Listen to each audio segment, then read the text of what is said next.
Good evening, everyone. Welcome to another edition of The Gray Area. I am Mr. Bennett, joined by my partner, as always, Grooming and Reviews 101, a.k.a. This is Sparta! The Ghost of Sparta, a.k.a. Peter, a.k.a.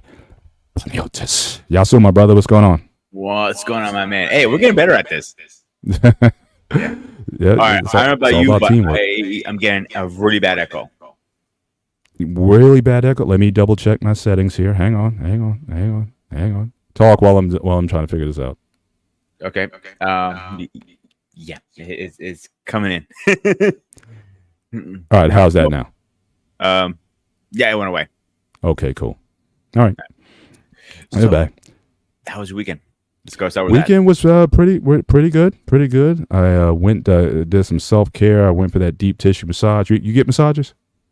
No, I don't. I actually was thinking about getting a deep. The one I heard is actually that's very a lot of mental health. The hell was it? It just release all the toxins out of your body. I heard it's pretty good. And I'm telling you, now it's not meant to be pleasurable. All right, so if you're looking for some happy ending stuff or whatever, that's not what we're talking about here. We're talking about getting that muscle tissue broken down.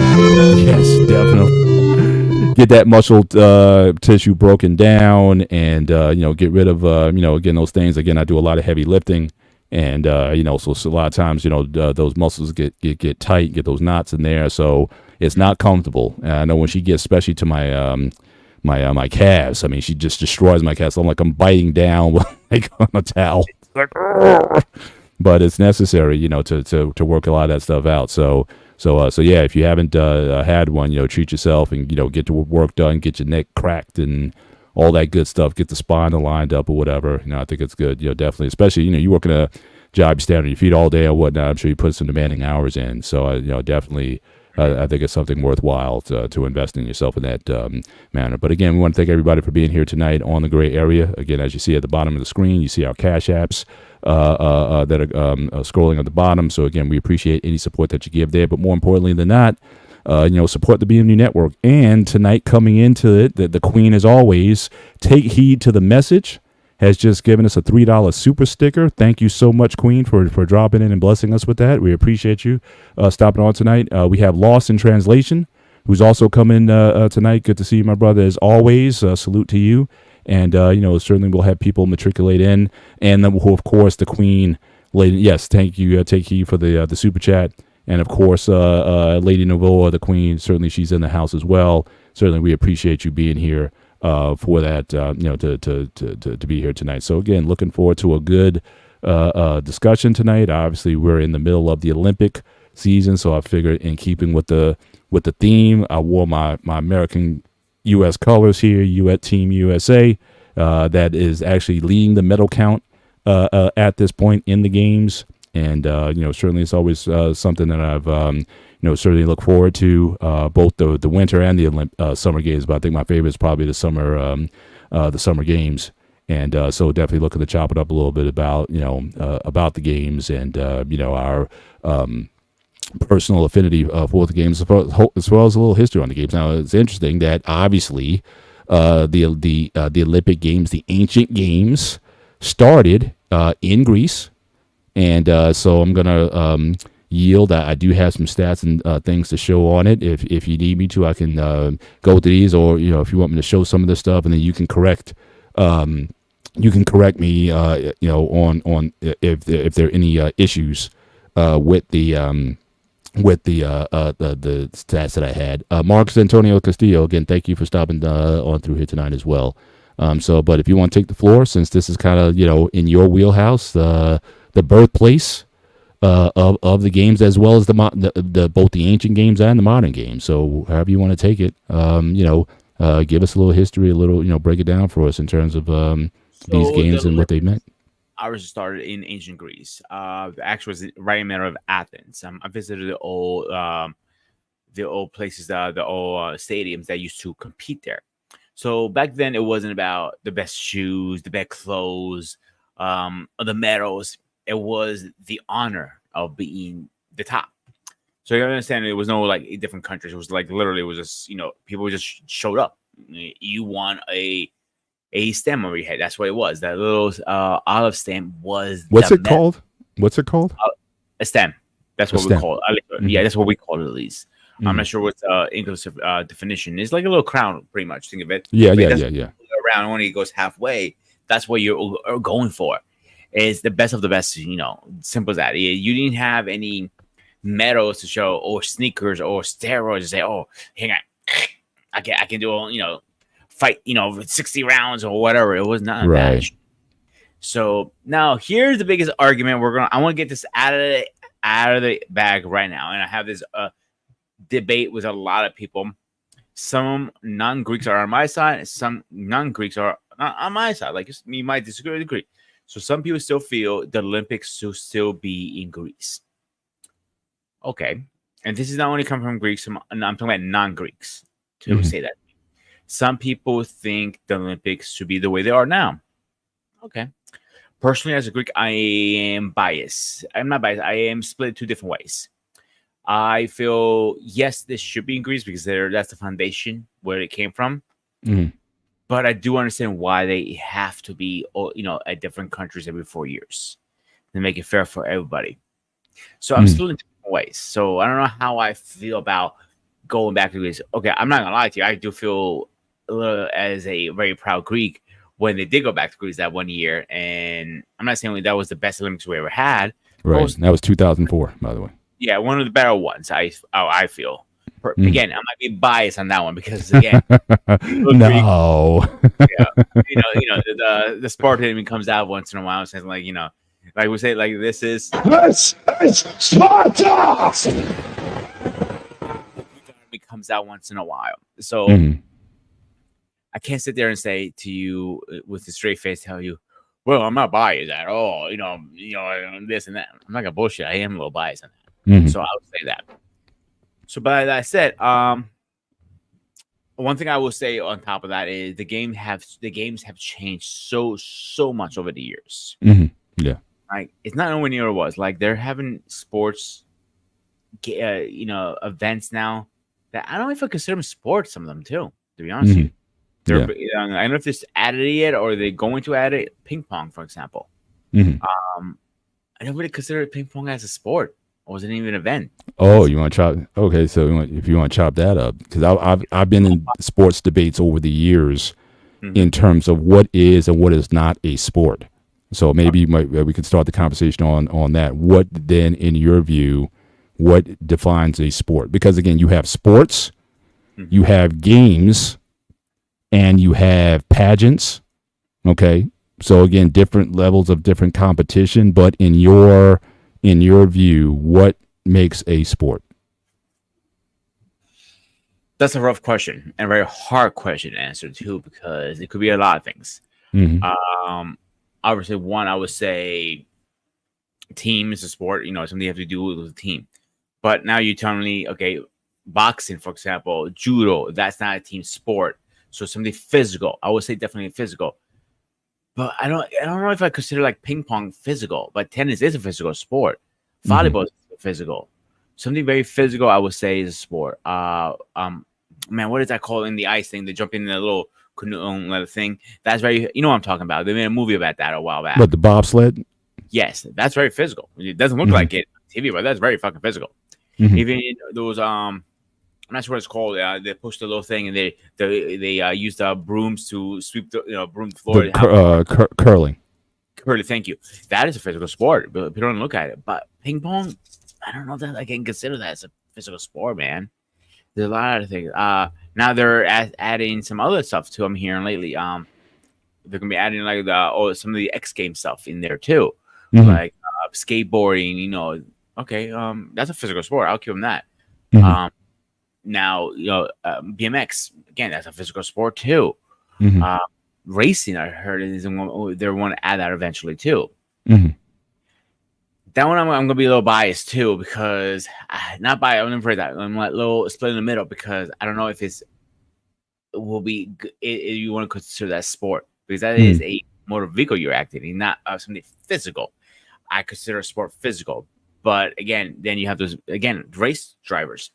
How do you consider that? It's kind of like that's an argument. I don't know how would I put it. Yeah. You can be very puritanical, and for a long time, I was very puritanical in my definition of what a sport was. The first thing is that no sport should be judged.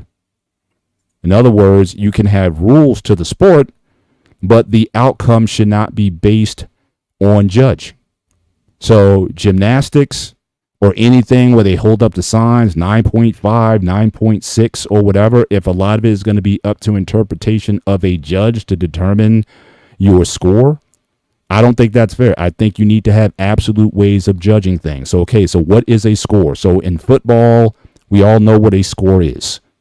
In whether it be in football, whether it be American football or soccer, or what some people call the real football, there's a way of scoring. In baseball, there is scoring. In hockey, ice hockey, there is scoring. Whoever scores the most points within a given time limit wins the contest. Boxing is, I believe, a sport in the sense that, as far as the original, in fact, I'm going to go through some of this when I show some of the slides. If boxing was limited to, there's only two. That used to be in boxing, there was two ways to win. You either had to knock the guy out or the person submitted. That was the only way to win in boxing.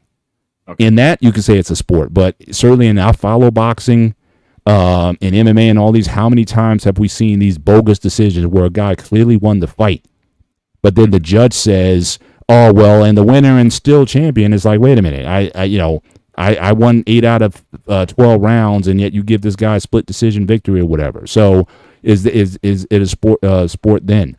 Again, the physical activity, it should be physically demanding and requires a heightened level of skill, but the physical side, it needs to be there. So is golf a sport? For a long time, I never used to call golf a sport because, yes, it requires a certain amount of dexterity, just like shooting darts or bow and arrow or skeet shooting or rifling or whatever. But golf, you walk from hole to hole, So again, you can say that's demanding over the course of the day, but you don't see necessarily the physical exertion. So certainly, I never considered golf for a long time a sport. So again, if it's judged, if it doesn't require a amount of physical strength or speed or power, certainly in order to execute. Now, I know with the golf swing, but especially now, it's like the way they make these golf clubs now.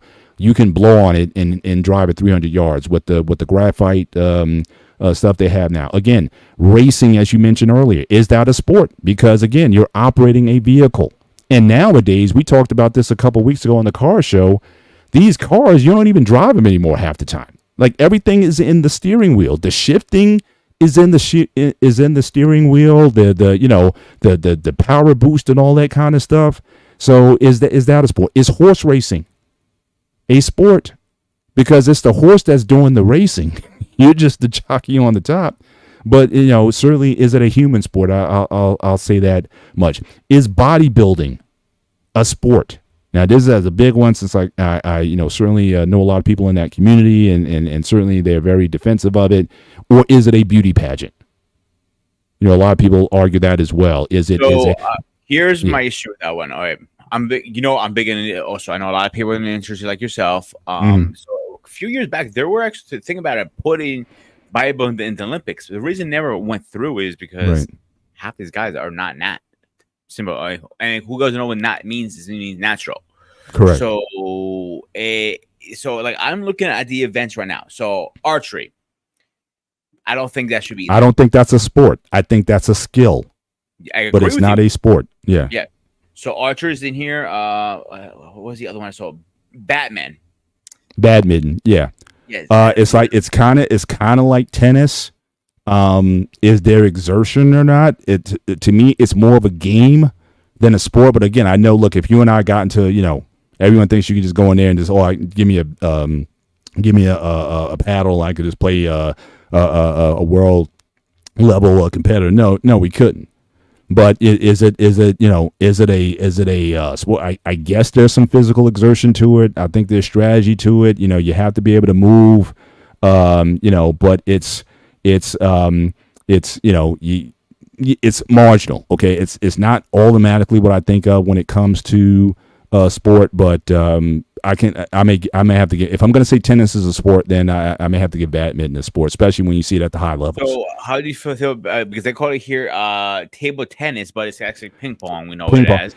The way it's played now, look, me and you, we got into a bar or something like that, and we just start playing or whatever. But the way those guys do it, it's insanely fast. I mean, I can't even keep up with it half the time because of the speed and the reflexes that these guys have to execute that. Marcus is asking, you think gun marksmanship is a sport? I do not. I think it's a skill. There's very little athletic endeavor by the person. I mean, you got to hold your weapon and shoot any kind of marksmanship. Like I said, bow and arrow, darts, any of those things, I don't really consider them high-level sport. Now, it doesn't mean that the people don't train hard to be in shape. I think it's to anyone's benefit if you're going to do any kind of endeavor. Even if you sit at a desk all day doing computer work, you still need to work out and be in shape. I think that, the physical toll that takes on everyone. 183307, hey, thanks for being here tonight. I think anything that you do, the more in physically shape you are, the better it is that you're doing at your task, regardless of what the task is, even if it's a desk job. I think you need to be in, you need to work out and have some good condition. But marksman events, no, I don't consider those. Yeah, tell that to John. Not a sport, man. Not a. Let me touch on this a little bit myself. Because I'm more a shooter than you are. For sure. So first of all, they're not using real firearms in this. They're using air BB guns, pretty much.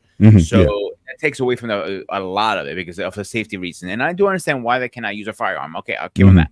Yeah. So it's a lot easier to aim with a BB gun than a real firearm because when you're going from target to target, there's not really any kickback. Simple as that.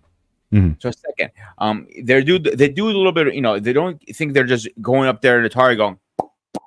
It's not like they're running, they're going up all this stuff. They have the heart related, so they're already shaking. So it is some athlete in there. So I'm gonna give them like a 50-50 on me. I think 50 it is, but I think they should renamed it, not shooting or marksman or something else. Maybe they should have sports shooting or something like that because they're running across fields. They're not like walking to the target. They're running, they're cycling, they're doing things. So that's why I'm gonna give them a little. But what is the sport ultimately based on, though? It's about shooting the target, correct?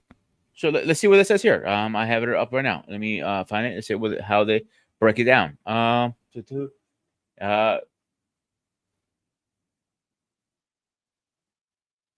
Yeah, it says shooting. That's it. So if shooting is it, and you have no control. So again, it's getting into position faster. I mean, yeah, that might be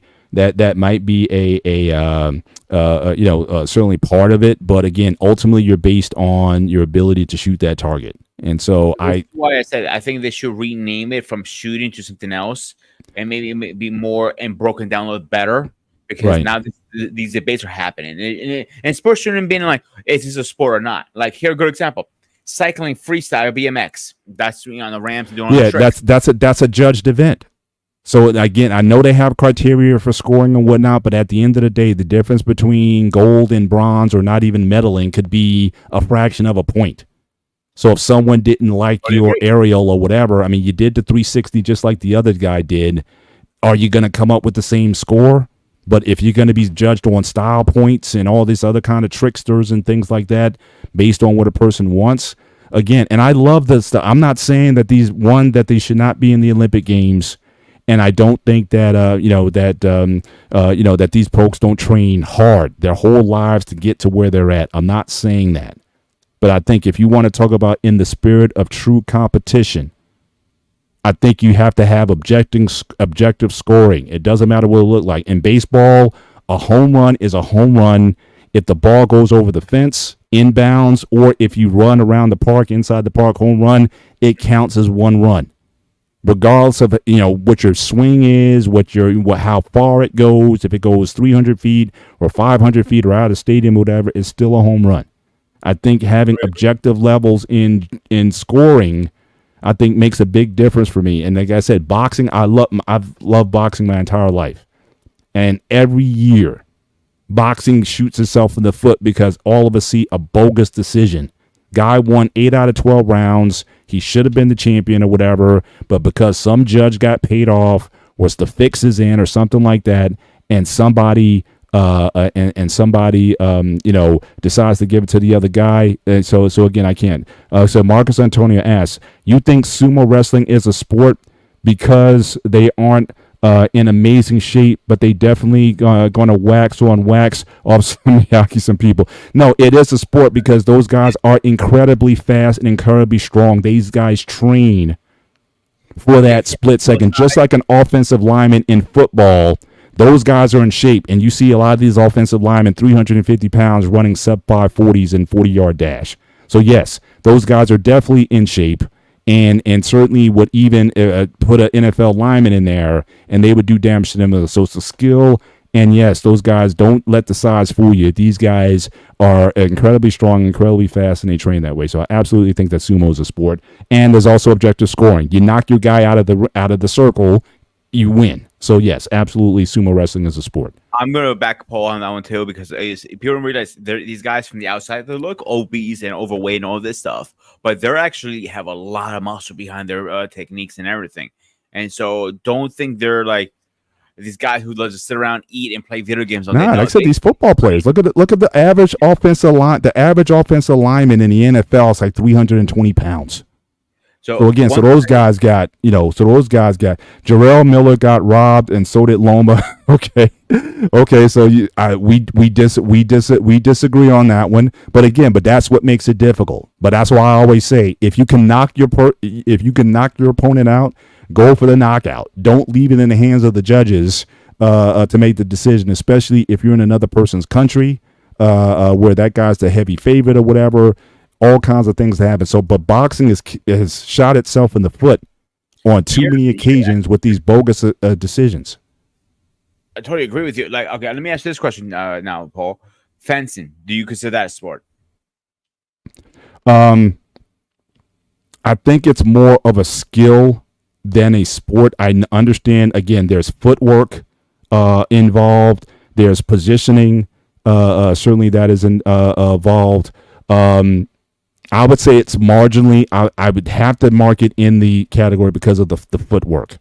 But as far as the way it's scored, because in these guys, the way it's done now, it's like if you ever watch a fencing match now, it's so you can't even see the scoring really. It's like you tap the guy with the point of your fence or what have you, and it scores. A lot of times you can't even see the stuff, but a lot of it is about making a split second call. But the same thing with point karate. Now you may know something about this. I mean, point karate. There's certain things that are about that are a little like the judge determines what's a scoring blow or not. Or a lot of times it's like you're supposed to not, technically you're not supposed to make contact, like full contact with the person. It's contact, actually. Yeah, it's a light contact. But again, they wear these heavy gis, these baggy gis. So who's to say that someone gets contacted or not? And certain shots are, they say you have to throw punches in certain ways. You can't, strike. I mean, as one guy, he got disqualified. I think Olympics. I think the last 2020 games, the guy bent down, and the guy punched, and I guess he hit him in the head or something like that, which was apparently an illegal shot. The guy got disqualified, but the guy bent down, so the punch is coming. He meant to aim for the body. The guy bends down, gets hit in the head. The other guy gets disqualified for that. I think that's bogus. I mean, if you're going to have a true martial arts tournament, argument I've been having for years. So the Olympics is a gray area. David, if you're in the back, jump on this one actually, because you might have some insight too. So this is a gray area. No fun intended, obviously, because you have so many different styles of martial arts. So you have Taekwondo, Karate, Shunryu, Kushinu, and so on. All right. So everyone has a different, like, let's say Asian style says you can hit the back, but Japanese style says you cannot hit the back. We all know this is from the neck down to your abdomen area. I would say, like, where your belt starts is the target area. So what you pretty much hang up. So this is, if you guys can hear me, this is the Yeah. area you target. Right. Okay. So you can do it lie contact. Like if you come to the head, like this is how close you want to be, barely touching it. They will count as a point. Mhm. Oh, good judge. So now spinning back fist, spinning hook kicks, any spinning techniques, because you're uncontrollable. When you start swinging, it's Mhm. whoever's in the way, you're getting knocked the fuck out pretty much. Mhm. Right. So you get hit. Now these baggy geese, they look baggy, but they're not really baggy. Mhm. Trust me, I know for a fact. They look, but they're actually very heavy duty. They're like a carpet almost, 10, Oh, 20 it's ounces. thick. Oh, they're fucking thick as hell, dude. They're like wearing a carpet. Like, Mhm. dude, break them in, it's a year to break one in. Right.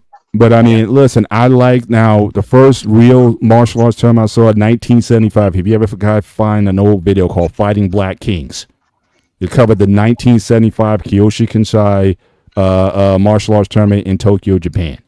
Guys were getting knocked out. it was pretty brutal stuff. The guy either had to submit. You won either by submission or you won or by the guy couldn't continue or the guy got knocked out. I mean, I think that to me is the truest form of competition. But light contact and whatnot as a sport, it just doesn't register for me because again, No, who's deciding, who's judging, what country get you're it. in. Here's the problem. Even though we do it that way, it leads to severe injury whereby some of these athletes who may participate in these type of sport in the Olympics may not able to come back the next couple of years. That's why you notice any karate Olympic game, they're wearing the same head garment that the boxer wear Mm-hmm. to prevent that from happening. I'm They're wearing I got similar you. gloves.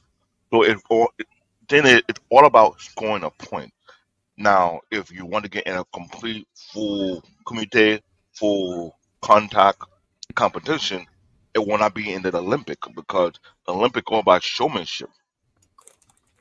And I think Karate, showmanship I think that's a poor criteria for judging, especially when you no, talk about I get it. I get it because I had this argument for years about that, about why it's not full contact, why it should be full contact, why we cannot. And I understand. When it come to Olympic, they have their guideline coming from the governing body of the Olympic. right. What should be allowed, what cannot be allowed. And those people make the rules for the Olympics. Even though when people vote for what game should be added to Olympic, it they had to Mm, go to the government body that run right. this, which is fine. Now when you're dealing with MMA, mixed martial art, karate, look at judo. The one you talk about was judo. They had rules and they had set more regulation on how you put the conduct outside. Am I wrong, Gumi? No, you're right, 100%. So when you're So dealing with this judo, type of comeback, yeah, the basic rules of go ahead. judo are simple. Knock the guy out of the ring. Very simple. It's like sumo almost. But if you submit him, meaning in some kind of joint lock or corojo, and he taps, that is submit. Simple. There's sort of two ways you get it. There's no real point system. Now they're added a point system recently, and it makes no goddamn sense. Why would you add a point system? You throw him out the ring, you win. He taps, you win. Simple as that. 3 throws, simple, very simple. You tie him up again, throws him out. You go, let's say you do gauche over hip, boom, he's on the ground, on his back, boom, just like wrestling, and you're back 3 points right there, pinned down. And it would be very basic, simple. Same thing with karate. It should be up to the judge. If you ever connect that point, it shouldn't be like question like one is going this way, one is going that way. No. One thing I learned over the years about competing is don't leave it up to the judge. Make it nice and clear so no judge can say he's getting paid on the side. He goes, oh, this and this and this. Nope, you are good. Make sure connect that point. Connect it, but don't break the rules either. Obviously. Yeah. Yeah, I think it would those be a type lot of more rules simple. they're using Olympic. Hmm. But here's the thing: those type of rules they did in the Olympic, they end up passing down to regular karate competition among the governing body that's not part of the Olympic. Right. Because I saw the same similarity, and Gumi, you can attest to this. That perfect example, Cobra Kai. That's just a movie, but in reality, they had almost similar rules that mirror that of the Olympic, but Hmm. they allow you to have a little harder touch or a little harder contact. but it had to show that you actually scored a point. But you cannot do anything beyond the limit. Yeah, if you do it, So yeah, some too things that aggressive or I whatever, you can be know, disqualified. Yeah. and yeah, you cannot do it like in boxing. Boxing, the only comeback sport that you allow you to knock somebody out. hmm In some See, degree. with But when it comes to karate, so go ahead. with everyday normal competition tournaments, or the tournaments, they're not meant for anything serious like that. hmm Now, when you're talking about high end, I don't think in an Olympics level you should be contact. Even in boxing, it should be full contact in the Olympics because you train all your whole life for this. And, like, Yeah. I don't want a judge Yeah, telling and me, and "Oh, and the this level of scoring, knock like the you talk fuck about out." boxing, right? You talk about boxing. In amateur boxing, a knockdown is considered a point. Okay, That's ridiculous. one So point. the guy, yeah, it's 1 point. It's not. It's you can knock a guy down 3 times, once in each round. But if the guy lands more punches, he's going to be declared the winner because it goes by punch count. So again, so there's no, you don't get any, that's why a lot of amateurs have a difficulty converting over to a professional style because they're so used to scoring and not coming in with the power in order to actually inflict punishment on anybody. But yeah, you knock a guy down, it's just 1 point. It's just one punch. They don't mark it any differently than a regular punch. It should So be. I'm saying, but that's If what you I'm get saying. knocked out, Yeah. you KO. That's it. Done. Now, if you get KO'd, you get KO'd. I'm not saying that, but or like I said, you can in amateur boxing, you can still knock someone out. You can still the fight can still be stopped. If the guy can, if the ref judges that the person cannot continue, they can stop the fight. But I'm just saying, in terms of how you even score it, a knockdown does not count as much as total volume of punches thrown. And I just think that's I think that's just a bogus way of if you want to judge it, but that's what I'm saying. Boxing gets in its own way by some of these. I mean, Roy Jones Jr. when he lost in the Olympic Games in '88 was one of the most bogus decisions, and they happened to be in Seoul, Korea, where the Korean guy won. Just saying. So stuff like that is what hurts the sport, and so so I really think that judging for me makes as much as I love boxing, it makes it hard for me to put it in the sport category when you have decisions like that. So, but yeah, but back to the Olympics. So grooming as far as the death darts, that would be interesting. Darts at 20 paces, right? So whoever lands, I'm going to lands. right now. Another example, and I have mixed feelings about this one too. Flag football is American sport. Obviously, we know flag football started in America. Now they're doing flag football in Olympics. Yeah. I'll let you I guys think. Look, I think there are obviously. Is it physical? In that you can still engage the person that you're in order to get. You can still block. You can still do things to get to the person with the ball. You still have to be able to run. You have to move. You have to pass. You have to do whatever. The only thing that they're taking out is tackling. And there's objective scoring. So again, remember my criteria. There has to be an objective way of determining the winner.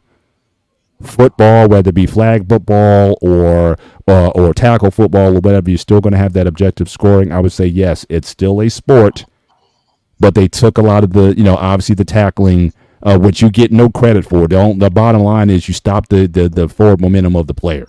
So whether you tackle them or not, in fact, these days, even in the NFL, once you got a guy locked up, especially if it's a quarterback, they blow the whistle right away so you don't tackle them.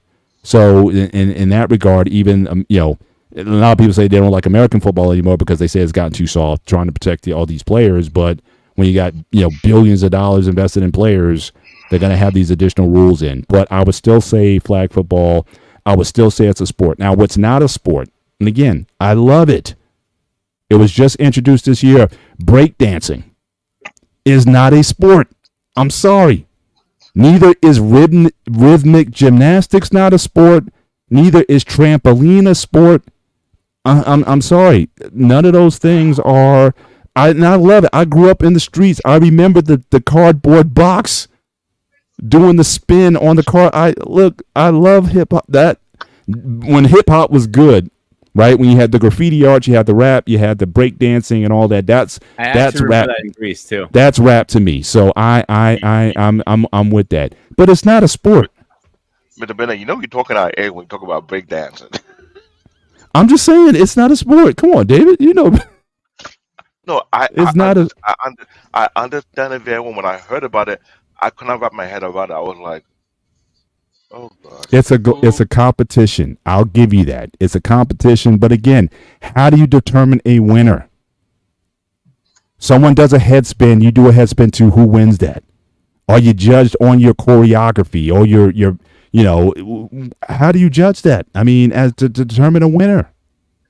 I mean, it's totally subjective oftentimes. So, you know, and because even if you do the same moves, okay, you did your windmill a certain number of iterations or whatever, but the other one did his with a little more flair. Who are you going to pick? The same thing with the Winter Olympics is the ice dancing thing. Ice dancing, not a sport. Now, ice skating, that again, is judged. It's judged. It's judged. Okay, when we're talking about ice, ice, anything with ice, we're talking about dancing, or when they're actually racing down the thing. What do you mean racing? You mean the skiing, like, you know, the giant slalom or the downhill, men's downhill, women's down. No, those are sports because again, it's about who gets to the end in the fastest time. It's a race. It's just like any other race. Whoever gets to the finish line fastest, you go through the course in the fastest time. That is a sport, absolutely. But ice dancing, I'm sorry, that's not a sport. That's a dance. That's a dancing competition. Dancing, with singles or doubles, same thing. I don't think it's a sport personally. It is some skill behind it. Don't get me wrong. I'm not taking that away from them. So yes. I think that's where my issue with the Olympics are right now is it has gone away from what we remember it was. Mm-hmm. It used to be something that it was actually a real sport, like javelin, for example. Yeah. You know, that's some skill behind it. It's not like you take a stick, go, okay, hope for the best. No, it's literally you have to put your arm out, you know, body has been, or when you doing any track, for example, running. Like absolutely, it's yeah. I mean, it's objective scoring. Shout out to again, Alicia's in the chat. I disagree with sports. Again, we may disagree on that. But I appreciate the comment. Mariana, thanks for speed skating. Absolutely. Speed skating is absolutely, it's a race. It's a sport. You know, and those guys who, again, fastest time around the track wins. So I have no issue with calling that a sport. So again, my criteria is, for the most part, is still pretty strict. Objective scoring, human physical ability and effort combined with skill to determine and have definitive ways of scoring to determine a winner and outcome. I think that's sport in its purest sense. Anything else, you're going to get into some gray areas in terms of trying to determine whether or not this is a sport or not. And like I said, with auto racing, I mean, I'm looking, they put you in the cockpit, right? The guy, all he's doing is tapping buttons on the steering wheel. Are you even pressing an accelerator at this point? So it's not even, you know, what skill are you exhibiting in an auto race. At that point, yes, it requires reflexes and all that, but and I'm sure but in fact, this Indy 500 that just took place, you had a guy from NASCAR who participated in the Indy 500 this year. After the race was over, he got on a helicopter and went to a NASCAR event that very same night. You're 500 miles. You're 3 hours in an Indy racing car for 500 miles. But you still have enough energy and stamina to go to another event, get into another car, and enter another race. So how physically exhausting of it was it for you to be in that car for almost 3 hours? Mm-hmm. I can't call it a sport. I just can't. Even though there's a definitive winner, again, if the thing that you're using is doing most of the effort, and if it's not you, I have issues with issues with that. I'm checking. I'm going on the list now. This sports thing, you know. Skateboarding is in there. I just didn't realize that first round. Not a sport. I agree with that. I don't think it's a sport. Skeleton, it's called when you're on a skeleton. Yeah. It's kind of like bobsled. It's kind of like luge, slow as bobsled or whatever. Yeah. Making those sound because I don't know if they'll consider that sport or not a sport. Mm-hmm. You know what I'm saying? Like ski jumping. I'll give him that. I'll give him that. I'll give him that as a sport. Yes. Right. That is something you have to do. Ski mounting. Yeah, I'll give him that. Okay. Snowboarding. I think that's too much judging again. It's too much a gray line there for me. Exactly. Yeah. Speed skating. We talked about that. Mountain climbing. I don't know too much about it to say yes or no on that. I don't know if you do, Paul. What's the rule? Who gets to the top of the mountain the fastest? I assume that If that's the criteria that they're using, I could say kind of okay, but you're using a lot of, and again, that's physically demanding, but they're using hooks, they're using all kinds of equipment in terms of executing it or not. But yeah, I'm not going to deny that it's not physically demanding. I mean, for that stuff, just go to your local Dave and Buster's or whatever and try to climb up that rock wall or whatever. And you'll find out right then how physically demanding an endeavor like that is. So I would question now. The athletic swimming, it's pretty much it's dancing in the water, pretty much. Sport or no sport, in your opinion? Oh, the water Dancing, yeah. No, not at all. It's judged. Now, water polo, yes. Polo, I definitely. You got to swim. You got to throw the ball into the net. Whoever has the highest score, absolutely. Credit water polo as a sport. Yes. Yeah. I'm still going down the list here. Ice hockey is a team sport. Yeah. Yes. That's objective scoring. Yes, you're on skates, but again, that's a lot of physically demanding work. Bumps, grinds, hits, stuff like that. There's objective scoring. There's skill involved. Yes, I would say ice hockey is a sport. I'm going down the list. Give me a second. I want to see anything red flags from me. Lacrosse. Which one do you think? I think again, let's say. I would say again, physical exertion, running. Doing the moves to get the ball in. It's physical. People get hit, tackled. All that. Yeah, I would consider that a sport. But it's also a sport, a team sport. No, a team. Yeah, team sport. Again, physically demanding on all players involved. You're active the entire time. Nobody's just kind of sitting back there. Just like soccer is a team sport. Yes, I would definitely put soccer or certainly association soccer or association football. I would definitely put that as a sport. So I would definitely put certainly put field hockey in that same category. Okay, here's two. I'm going to ask you a question because I'm not familiar with them at all here. So I'm going to maybe you know a little more. There's one called Equines. I'm not sure what the hell that is at all. I'll give that. Equestrian? Yes. Not a sport. The horse is doing the work. I mean, that's when you're jumping over you're riding the horse and he's jumping over obstacles and things like that or what have you. And again, I don't know, even with those events, I don't know if that's timed, like what horse does it fastest. Is there other criteria that you go by? But again, the horse is doing the most of the work. So it might be a sport for the horse, but I don't know if I want to. But again, any of the Kentucky Derby, any of those other events, yes, they might be for the horses that actually do the work. Yes, a sport for them, not necessarily for the human rider. I want to ask you because I'm not familiar with that one either. Is wushu? Not familiar with that at all. Wushu, no wushu.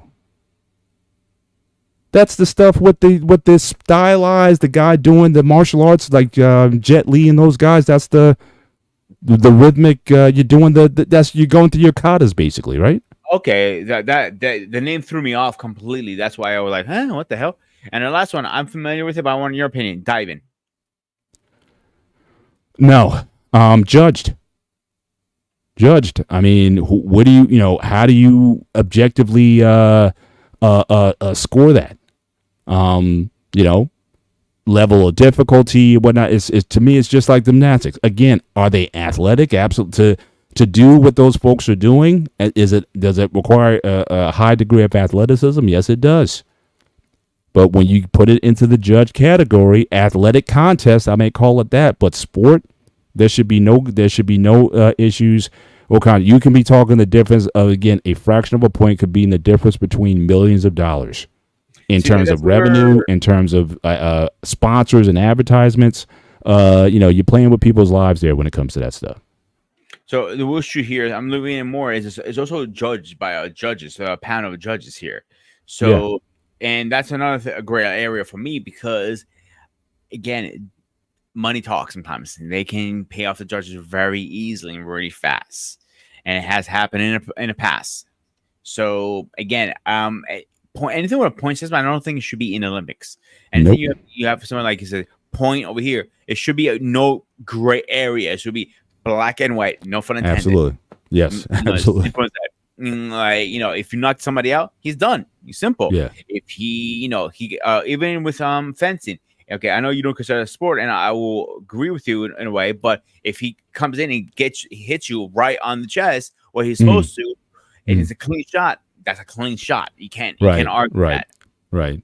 Although I'm not, like I said, my only thing with that, again, I understand the footwork that's involved, but again, is it physically demanding to the degree of these other sports endeavors? There's a lot of cardio behind it. I don't care what that means. A lot of cardio. No, I mean, the matches are pretty, but you see these matches, how fast are these matches? Because it's like it's 3 points, it's 2 points to the winner, right? 2 out of 3, I think is generally how it's done, or is it?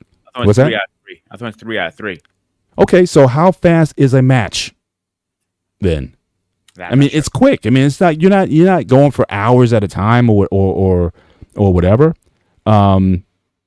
Yes, yes. No salute to Zorro or Puss in Boots. So, yeah, it'd be funny. Well, no, unless you're gonna go to Sabres to the death, then maybe. but point fencing or whatever. I got just like I have a issue with point karate. I think I would have some. I think I would have some issues with that. But I think the karate and Wushu should be taken out first of all because there's no way you can judge it correctly. It's a style. Yeah, it's a stylized dance. Is basically what it is. So I would say stylized dance. It shows off technique because you have to show the power behind it and all that other stuff. Correct footwork. There's a lot behind it. Believe it or not.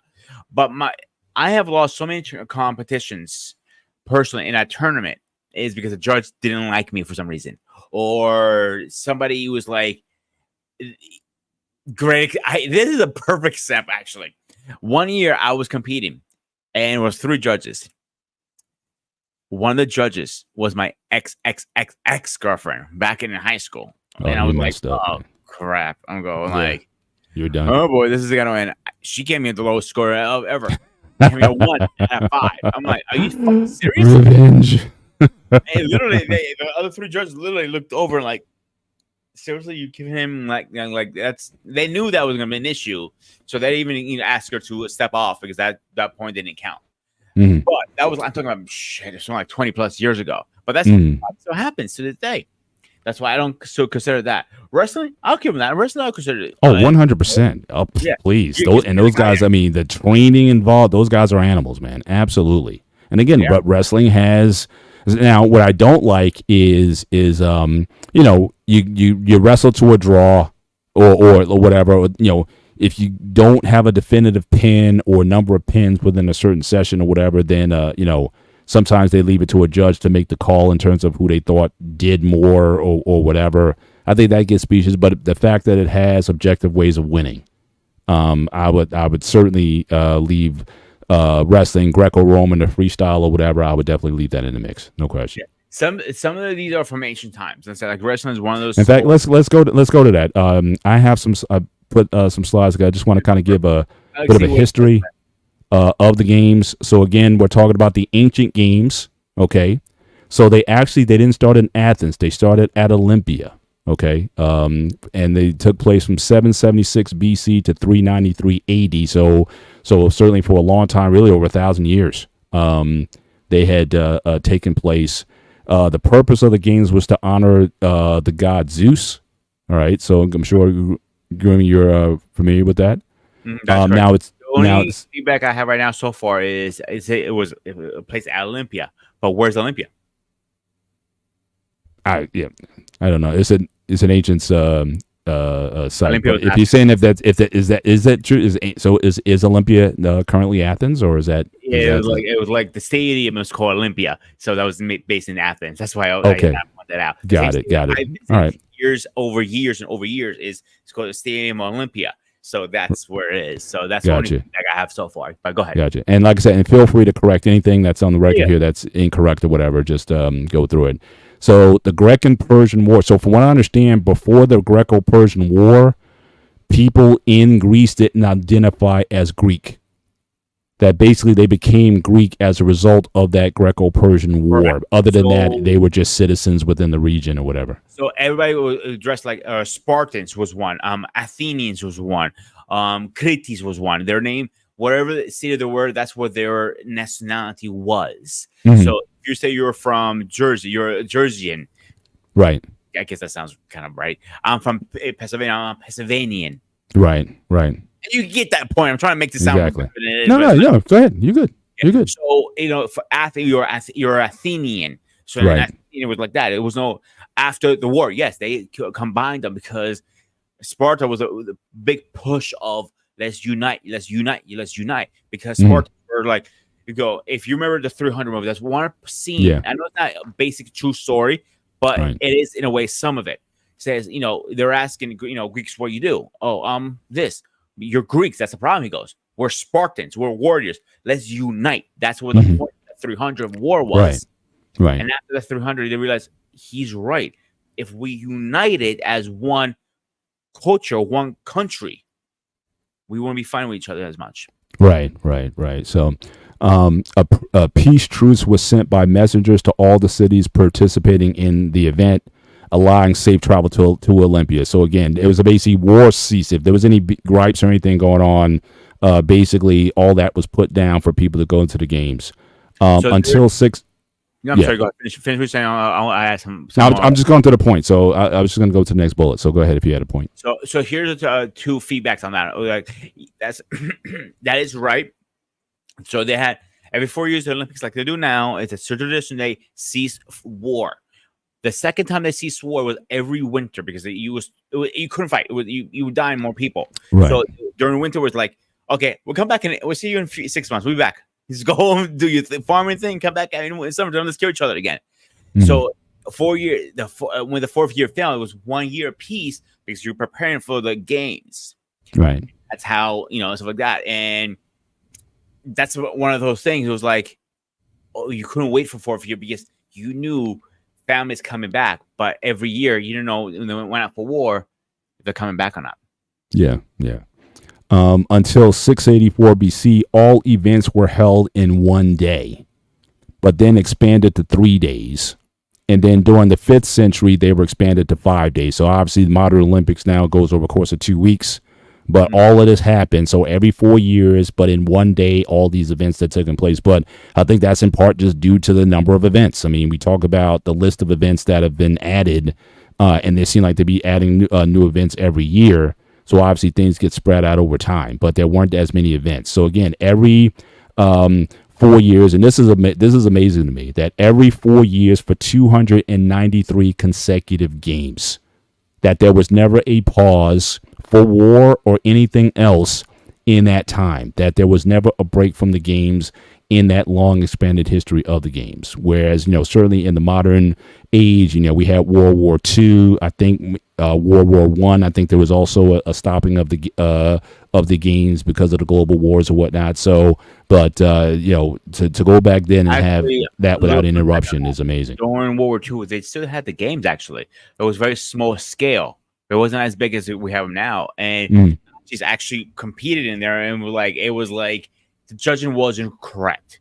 They were favoriting other countries, or somebody got paid off, or somebody was scared to lose their life. So it was one of the worst games in history. This had. Yeah. So that's one thing.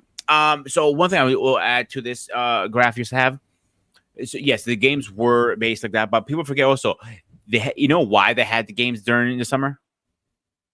No, what was it? They were competing naked.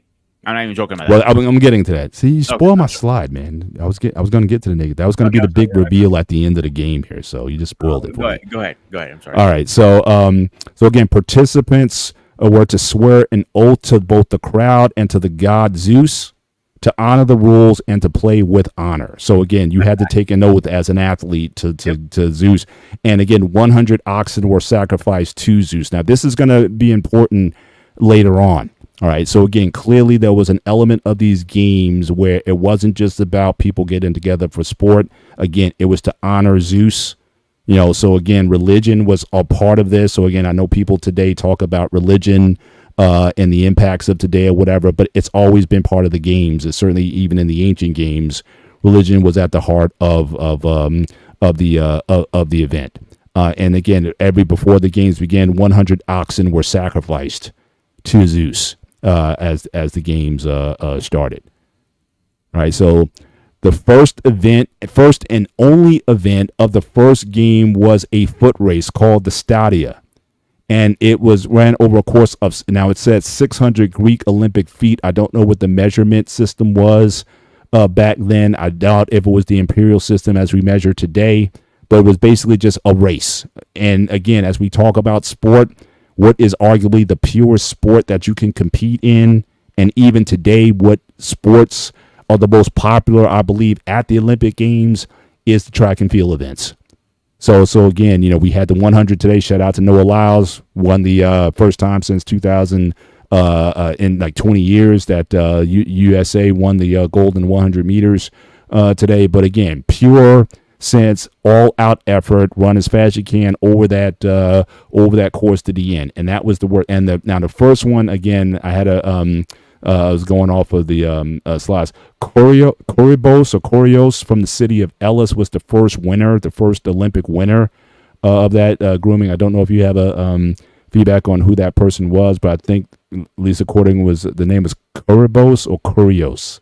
I can't remember. Yeah, so he was the first winner of the first games. Again, that started in 776 BC. In 724, a second event. So again, for the first few Olympics, it was only one race for one. So that's why it was one day, because it was one race for one day. In 724, a second event called the Diablos, which was twice as long as the Stadia. So it was a longer run, but it's still a run nevertheless. Then in 720, a distance race called the Diochos, ranging from 7 to 24 stadia was put in, but the average length of the race was 3,600 meters. So this your first distance event was in 720. And then in 708, you had your first pentathlon, and that pentathlon consisted of jumping, the discus throw, the stadia, which is the run, the javelin, and then wrestling made its debut at that game. So we're talking. So all of these, I don't think there's no question about it. In terms of these, we can certainly measure these as pure sporting events because of the objective scoring and the physical effort needed in order to engage in those activities. So yeah. Go ahead. Finish what you're going to say. Go ahead. I'm just going to go to the next one. So, you can say something before I go to the next one. So the distance of the Olympia Stadium back then, the one only in Athens, is 3 football fields. Okay. So that's 300. So it's 300 yards or 900. Yeah. So that is, we literally, if they're racing from point A to point B, that's how the distance was. Right. Because they had a big, because remember, you only had it for 1 or 2 or 3 days. You needed to get all these events in there, and the hours they didn't think that, but they think about the crowd. There was think of the gladiator games. There was for the crowd, for the people to be hyped up, to do something for them. So I'll be a good king. End of the day, I am the king of kings. That's what the point of this. And at the same time, it goes, I please my people and I please the gods. So it was a combination of stuff. He was like, and again, it was more politics than anything. It was more for the gods. It was more him being a good king. He was pleasing, let's go to the game and shut these fuckers up. Pretty much, let's shut the up. Let's get them drunk and shut them up. Simple as that. And that's what it was. So I was trying to say earlier, was back then they did compete naked. There was not anything like that. The Johnson's flopping all over the place. You're running. You couldn't cheat if you wanted to. Right. It was a sando, and that's it. That's all you had. You strapped a little rope, you were tied up, and that's it. Yeah. That's right with a winner. It was every city picked the best guy. whatever. Yeah. You know, obviously, Sparta, from Athena, Crete, and so on. Mhm. So that's it. It was very Yep. simple. Now it's all who has the best gear. What happened to the old Yeah. days? Yeah, yeah, well, and technology, and it begs the question. 'Cause I saw a video on this at one time, and they were saying, "Are we truly faster than we were in ancient times?" And the question is probably not, because when you factor in the gear, when you factor in the tracks, so you have these rubberized tracks, you have track shoes, you have those starting blocks. So are we actually that much faster than we were thousands of years ago as human beings, or simply did the technology get better that allows us to run faster? So that's a question. But has the human species evolved to be faster than they were back in the day? That's a question. But I thought it was a good presentation. But here, so again, more first. In 688, boxing was introduced. And back then, they put some leather straps around their wrists. And again, this is what I was saying earlier. To end the match, it either ended in KO or the other guy had to submit. That's how the match ended. So there was no point scoring. There was none of that stuff. And then in 648, pancration. You may know more about this, which is supposedly a blend of boxing and wrestling. And the Greco wrestling, pretty much. Yeah, and the only rules there was you couldn't bite and no gouging. That was the only rules not permitted. Otherwise, go at it again. The rules are the same. You either knock your opponent out, or you or the person submitted. Yeah, 680. The first equestrian event was in 680, which was called the Tetrapod, which was basically a 4-horse chariot race. And then in 648, you had your first race called the Callus, which was a rider on horseback. Again, so again, these are ancient events. I don't know if I'd necessarily call it a sport. Again, if the horse is you're racing chariots. So I don't know how athletic that is. Like I said, it's for the horses, but it's not necessarily for you. Back then, it was very, very physical, because you understand the horses. There's no woods. There's no gear like we have, like pulleys and everything like that. You literally are pulling the horse the way you want. You ever seen a motorcycle rider bend into it with the way they're turning in the race? Yeah. Same concept with those chariots. So if you're going say, to the left, for example, you got to bend all the way down with the chariot. So turn it. So it was very physical, believe it or not, back then. Not like now. Now if you have a pulley, you just turn it a little bit and the horse goes that way. You will never see a guy down all the way down here trying to bend the chariot to turn to the left. Right. Now in the 5th century, you had a 2-horse race called the Sonorous was introduced. So again, just another a variant on the chariot racing. And yes, the big spoil that Grumman couldn't wait to tell you guys. Yes, everybody completed, with the exception of the chariot races. Now, you would wear clothing for the chariot races, the horse races, but for all those other events, everybody was fully naked. So, definitely something that, is no chance for cheating or hiding something in your trunks or pulling out the blade or whatever. There was nothing there to hide in that particular situation. Back then, why I think I show the ancient games so more respect, because again, there was the games, there were events. They didn't call them sport; they call them events for a reason. Because every event, like running, you didn't run for fun. You ran because somebody's fucking chasing your ass. Right. So I got away pretty much. Yeah. Like riding a horse was because of combat or movement. These are practical events that happen in everyday life. That's one. Right. Two. Like you couldn't find, if you try to cheat, you couldn't find a way to cheat because you were butt naked. It's no way. Exactly. Yeah. Steroids weren't invented. Needles weren't invented back then. Right. So I think that's why I think the real athletes were the ancients, not now. Yeah. We're weak as society. We're weak as human beings, and we're weak as sport people too. Because they get a little bruise on their toe. I gotta be out for 6 months now. I can't play anymore. Oh my God. Well, I think we certainly we like the metrics of it. It's not so much about winning, but again, can you be faster than you were the last time? Can you be more impressive than you were the last time, or whatever? So again, I think the rules have changed in terms of what the public wants in what they want to see in athletes, and they want to see records shattered and broken and whatnot. So again, hence the advancing technologies that have made things better. I mean, back in the day, people used to golf with wooden clubs. They used to play tennis with wooden tennis rackets and things like that. Now they got the graphite and all the stuff in there, so you can hit the ball farther. You can be more spectacular. But again, are you the human being? Are you that much better off than folks from back in the day? So that's the debate in terms of has technology. How far is technology done? I mean, again, the motor racing 50 miles an hour was considered lightning fast at one point in time, and now 220 is considered slow. So it definitely it changes with time. Winners receive crowns of olive leaves called, I think, cortinos, at least, and branches from Cala Stefano's tree. So I think you were talking about this earlier. What do you call that that wreath that goes around the head? No, Carano, so like a Stefani. It's a crown, pretty much. Yeah. So that was that. Now I was thinking. So there was really no money there. I mean, basically, you went back to your hometown. You were a hero. Town. They throw you a feast or whatever for being the champion of the games. But there was no money prizes. There was no Wheaties boxes. None of that stuff existed back then. But it was for honor. Honor of the people that you represented, of the crowd, and at that time. Like I said, Zeus, you were competing in front of the gods. And also that, from what I also understand, that headpiece was also considered like good luck or like a blessing from the gods.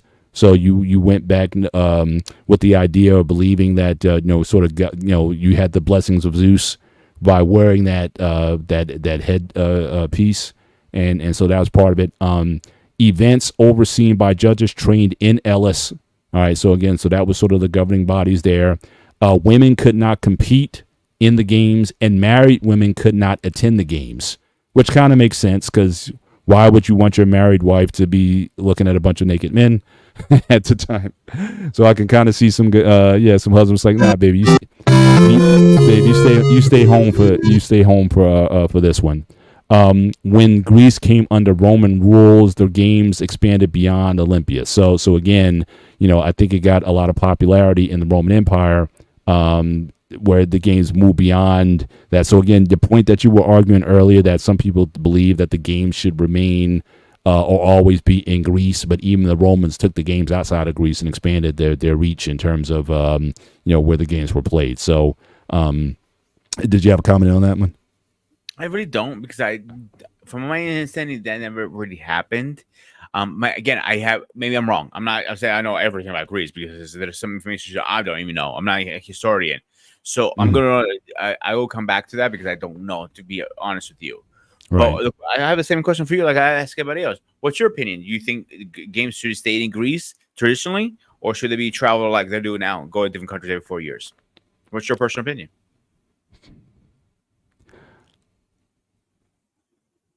I'm kind of torn on that. I can understand why you want to have it in that place, and certainly have it specific to Greece. I can certainly understand that. But this also gets into some of the controversy also, because for the cities that get the games and put the games on, there's always a sell in terms of the economic benefit that region would get from hosting the games. Sometimes, the news is broken that actually the city actually lost money, because again, you're spending sometimes billions of dollars to build roadways and architecture, the arenas, the venues, and what you actually get back in dollars to actually benefit the city when everyone pays off. I think the Atlanta games from 1996, I think that was exposed that they may have lost money on that. But at the same time, in other areas, it might have given the city an opportunity to help improve their infrastructure, roadways and whatnot, that, once the games left, the improvements that took place, but not always. I remember like the games in Montreal, 1976 Expo stadium that they did, the Montreal Expos. Played there for years, but ultimately they went. In fact, I forget where they where they went. I don't know if that's the team for Washington right now, but I know the Expos, they had moved. So again, is it going to be an economic windfall for the Let me touch base for a second here, because I lived in Greece, so I was stateside at the time. I was living here, but when I went to Greece a couple of times, I saw the benefits and negatives from it. So the benefits is, yes, it does improve the surroundings, but it bankrupts the city or hurts the comedy in the country is what happens with all that stuff after the games are over. That's what it hurts the most. I'll tell you what happens. Nothing. Let's hit there to rot. So now you built a whole building for these athletes and coaches, and it was to stay for this 2-3 weeks. But what are you going to do with them afterwards? Like, like my argument statement was always to people like, okay, we have so many homeless people. Why don't we do like a Section 9 kind of thing, or low income people to live there to get them off the streets? Right. Okay. They don't want to do that for some X, Y reason. Who knows what fucking reason? I'm not a politician to know that shit. But what I do say is after all these, stadiums are built, they rot. After the sports, they're not. What are you gonna do? Every team has their own, freaking arena. So what are you gonna do afterwards? Right. They rot. Yeah. There has to be, a long term, and I think certainly, when they're making the pitch.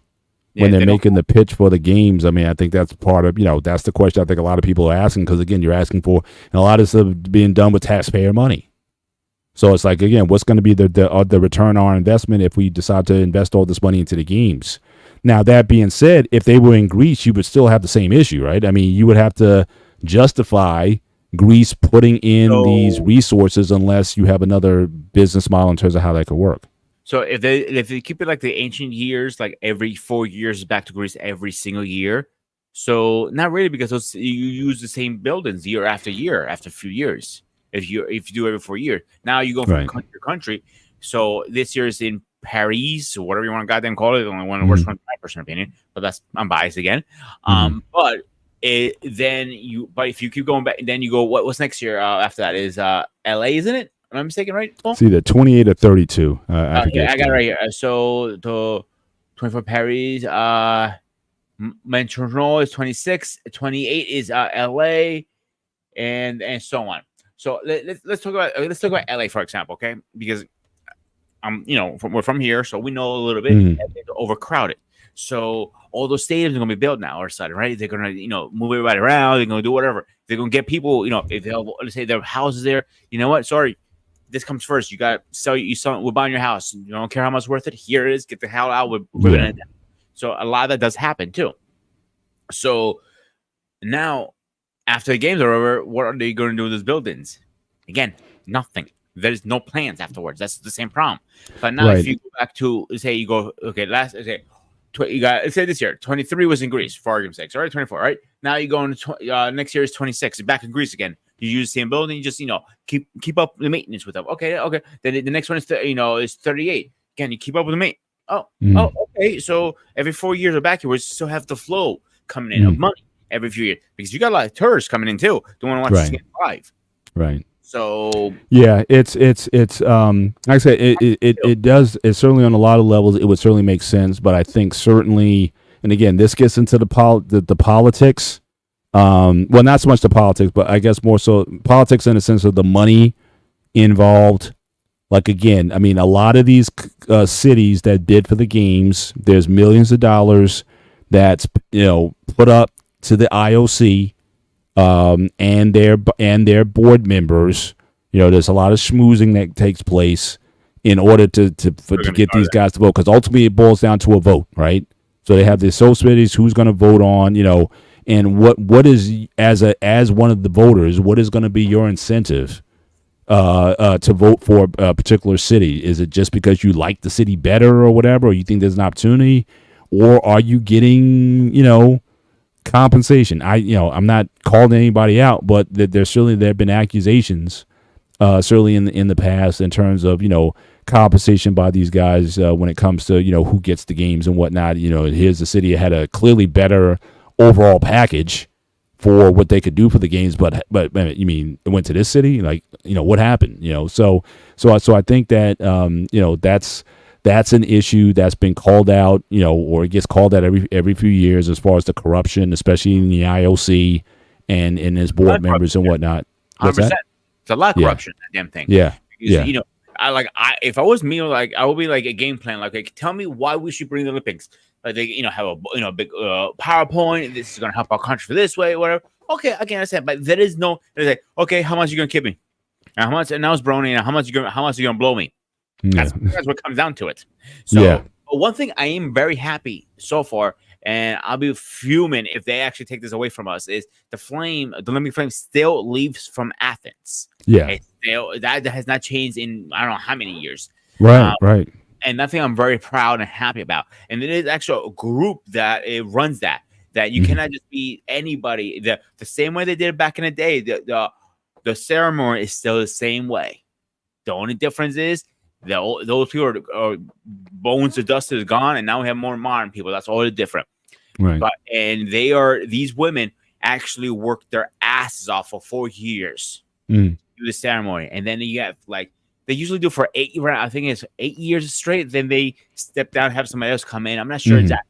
I really don't know. I'll be honest with you. Right. But I do want to touch base on something that is a big elephant in the room that is coming up. Of course, as the gear area, we got to talk about this. So we already know they're male athletes, female athletes, but now we have these trans and all these people competing. How is that going to be broken down? How are they going to make it fair? Okay. All right. So we have to tread just based on what happened last week. We got to tread on this very lightly. Okay. What happened last week? Did I miss something? I'll tell you later. Tell me later. Yeah. Right.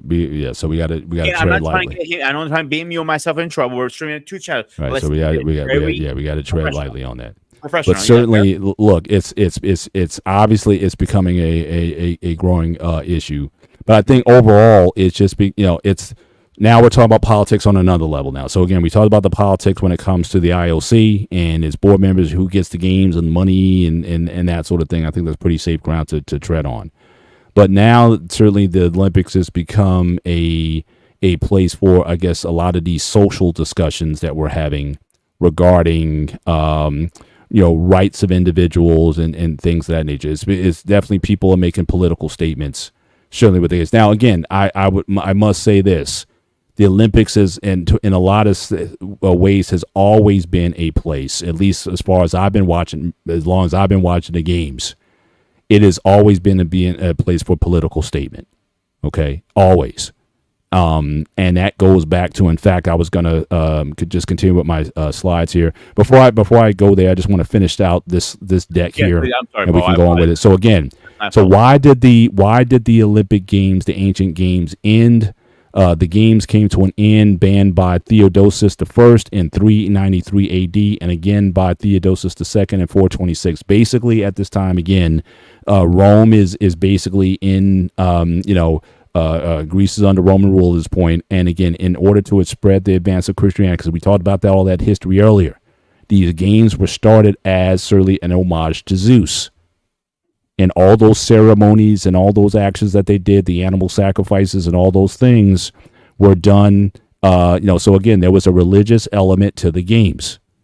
But in order to help the spread of Christianity, which became dominant in Rome at this time, Theodosius basically ended the games in order to spread Christianity. So that and again, it was even more codified by one of his successors, Theodosius II. So that's why the games ended. There wasn't a war, there wasn't a plague, there wasn't anything that stopped it. It was a going thing. They had 293 consecutive games, but I guess not even considering, hey, can we take the Zeus part out and keep the games going? That wasn't a consideration. We didn't hear about the games again for another 1,460 years. In 70 years, the games were restarted in 1896, and that's the modern games which we have now. Started in Athens again in 1896 and continued on as a result of that. And so, but again, it was for religious reasons that the ancient games were ended. But now, as far as the political, again, the games have always been political.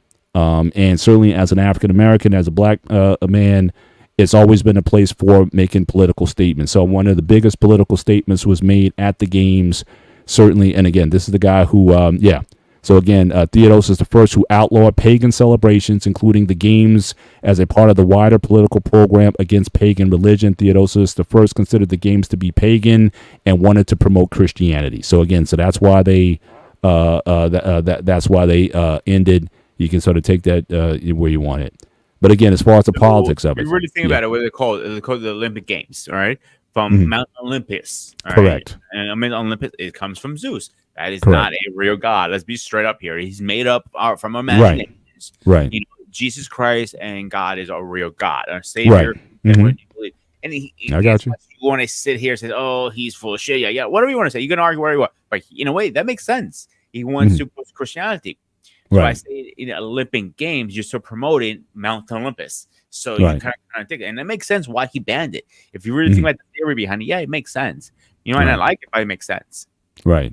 So, but with that, as far as political statement, so for us, here was a political statement. Okay. So obviously this is the games 1936 in Germany. You see the gentleman to the right, certainly a member of Germany, of the German team of the Nazi Party. So he's doing a salute to Hitler at this point in time. And so again, certainly for a black man to go to Germany and dominate the quote unquote Aryan people of the area was a big deal at that particular time. Shout out to Inania. Again, good to see you tonight. So again, making political statements, and this was very controversial at the time. Hitler wouldn't even shake Jesse Owens' hand after the games. So, because again, he totally, gave a middle finger to his Aryan ideology at this point. So again, politics at the Olympics, people making statements like this has always been a part of the games. And then obviously another famous moment from the games, obviously Muhammad Ali, 1960 games in Rome. Again, obviously became a major figure, certainly at the time coming out of the games. Again, very treasured figure, certainly with the Black American community here, and probably one of the biggest statements that was ever made at the Olympics was certainly here in 1968, where here you had these two men in protest of the treatment of black people in the United States. So these guys put up a fist in the air in protest. Certainly, and these guys, they finished 1 and 2 on the podium in terms of the events that they were in. And certainly this was in protest. So they got a lot of flack for that. Now, again, it's interesting with the course of time, how people look at things differently. But I mean, at the time, these guys were considered traitors to their country or whatnot. How dare you do this and whatnot? So this was a heavy deal at the time. But we look at it now as certainly a sign of not only black pride, but also these guys Tommy Smith and John Carlos were the athletes' names who made that kind of statement at the time. And then of course the 72 games, you had that tragedy in Munich when you had those Israeli athletes were killed by terrorists. So there's been a lot of things with the games over the years, and also it was almost a major for a lot of years, for 40 something years. It was also a major site of the Cold War. So it went beyond gaming even then, in that it was a battle between communism and democratic systems, communism and capitalism. So you had the Soviet bloc starting after the games were suspended for 40 and 44 for the most part, at least not in the global sense. 48, the games resumed, and that became a major place for the Cold War. So you have Russia and its communist bloc versus NATO allied countries, and it became a ground where beating the whatever power or whatever ideology that you had, it became a major battleground for that ideology. All right. So again, the biggest thing I remember, the first Olympic event that I still remember to this day was the 1980 games. All right. When Team USA beat the Russians in hockey. That was Al Michaels talking about, do you believe in miracles? Yes. That was a huge, you want to talk about unifying the country? America. I mean, it was like everybody just lost it when that happened. It was so how big that event was. Didn't they make a movie of that? Am I mistaken? Yes. It was called. I forget the name of the movie, but yes, there was a movie. There was a movie that was made based off of that event. I think it was called Metal. I think it was the name of the movie, but for some reason. But whatever. Yeah, or Miracle on Ice or something like that. But it was. I didn't know Muhammad Ali actually competed in the Olympics. That one's a new one. Yeah, 1960. He was the gold medal winner in 1960. Joe Frazier actually won gold in 1964, and George Foreman also won gold in 1968, and Larry Holmes won the gold in 1972. So for four consecutive Olympics, you had major guys, and then you had what's considered the greatest team of all time, the 1976 Olympic team that had Sugar Ray Leonard and the Spinks brothers and whatnot. That team was pretty dominant. But again, the idea of it, you either beat the Russians or you beat the Cubans. Anybody who was like a communist type of country, that was sort of like a major ground. So there was a lot of pride that came if you were able not only to win a gold medal, but if you did it beating the Russians or communist bloc, it was even a bigger deal, and vice versa for them. Them winning gold medals against the Americans or NATO, it was a big promoter to saying, look, our system works best. We train we create the better athletes, the best athletes in the world, and our system of government and whatnot. Everyone says, oh well, communism is wrong. Look at the athletes that we produce, and they kick butt every year. That was their message, right? So it was so again, political statements have always been made in the Olympic Games, and certainly political statements continue to be made at the Olympic Games. So I just went through all that to say that now again we're going into another realm of politics where we're talking about identity politics and things of that nature, where these are things that are being done not just here but in a lot of countries, a lot of Western countries, where the issues of certain communities is being addressed, and it's come to the forefront even in sports competition. I don't know what they're going to do with it at a certain point in time. Now, there was a case recently where you had a boxer who was born female, all right, at least in the sense that she was assigned female at birth. She had a lot of the female parts, I'll just say that much, but she also was born with an XY chromosome, and where it manifests itself when she hit puberty, basically puberty stopped for her. She didn't necessarily become a full woman at that point because of the condition. Now, from what I understand, for people in that community, if you undergo some sort of hormone therapies or whatnot, you can continue to develop through puberty. Some of them actually are able to bear children later on. But it's still a controversy because the idea is like, she's stronger than her condition allows her to have more testosterone than a regular woman. And because of that, some people were saying there was one body, there was a sanctioning body, I think the IBA or something like that basically banned her. But the IOC said that no, she can compete in the games. And so that was the she had a first round knockout of an opponent, and everybody was saying, well, she's too strong, she shouldn't be fighting women. And so they decided to, so that's the she's still, I don't know if she's in the games, and I don't know if she's still, if she lost, if she's still competing, but she has a professional record actually of 9 wins and 5 losses. So that's that case. Now, any other athletes, as far as, people who've actually did the transgender and whatnot, again, I don't necessarily want to touch that, quite frankly, in terms of where that goes, but it is becoming the next battleground. So again, you had the Olympics, it was for civil rights. Certainly, like I said, with those figures I talked about with Jesse Owens and Ali and Carlos and Tommy Smith, it was a ground for political systems, communism versus capitalism. It was that battleground for a lot of years, but now it's becoming, where people are expressing themselves for another battle that people are going to be arguing about. And so where that conversation goes, I have no idea.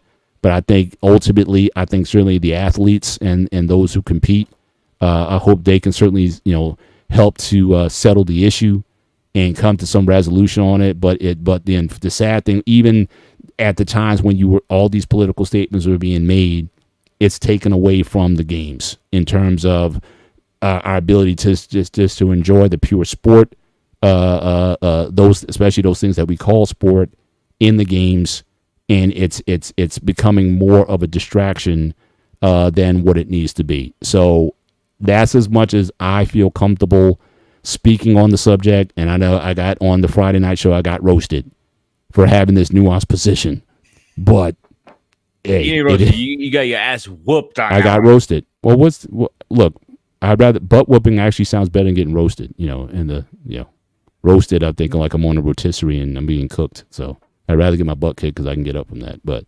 anyway, folks didn't appreciate that level of nuance. But it is, it is what it is. But the fact that she's 9-5, again, just like any competitor, and we can maybe speak to this a little bit. You can have what's maybe considered an advantage. It doesn't guarantee victory, right? I mean, so you can fight someone who's bigger than you, taller than you, have better range. They say in boxing, especially, they say skills pay the bills. So you can beat an opponent. I'm sure you've beaten opponents that are bigger than you, have certainly advantages over you, but your skills were better. So in this context, that's another reason why I didn't think it was, it wasn't like this. If this was like Mike Tyson, she's going and knocking out all these women in the first round and all that kind of stuff, then you say, hey, we may need to pull this back.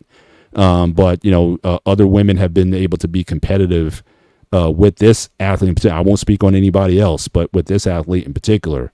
But when it comes to fighting, when it comes to combat, yes, you have weight classes for a reason, but even within the weight classes, you have a lot of dramatic differences in terms of the body types, the skill levels, reflexes, a lot of things that you just have to, as a skill combatant, you have to overcome those things. And people actually put you in situations where you fight a variety of different opponents, so you know how to overcome those things.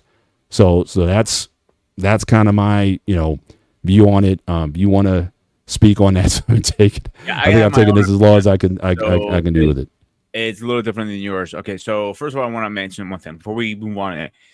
If you guys are happy with where you are, if you're, whatever how you identify yourself, we're not here to judge. Let's get that out of the air. That who you are is who you are.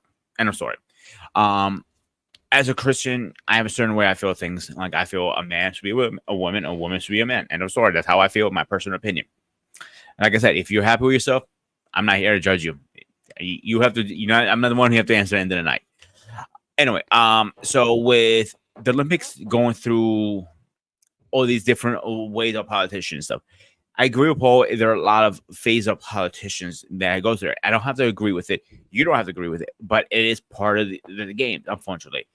And I think that's why the games are the way they are because of the politicians part of it. So now we're going into a very, really strange phase in humanity, to the point that I think we don't know how to interact with each other sometimes. Definitely with sports. Now you have this woman, right? She was a woman, right, Paul? She was born a woman. She was assigned female at birth, but she had a condition. So that's a factor is how do you make this fair for everybody? The question is, I don't know.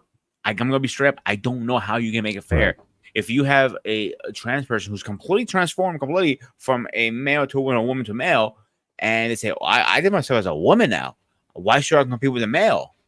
That is an argument statement that is going to be coming up very soon. Mm-hmm. I don't know how you can make it fair. Do you say, you know what? Nope, not even a little hint of your DNA is off? Absolutely not. That's one way of doing it. Or are they going to have rules and regulations? And like you have to you have to go through a specific physical, different than somebody who is born like a man, who's raised as a man, and is still a man. Okay, his physical is different versus a trans man. So maybe we have to. I don't know. I don't personally. I don't think it should be a question about if you're in a male division or female division. Should it be just Right.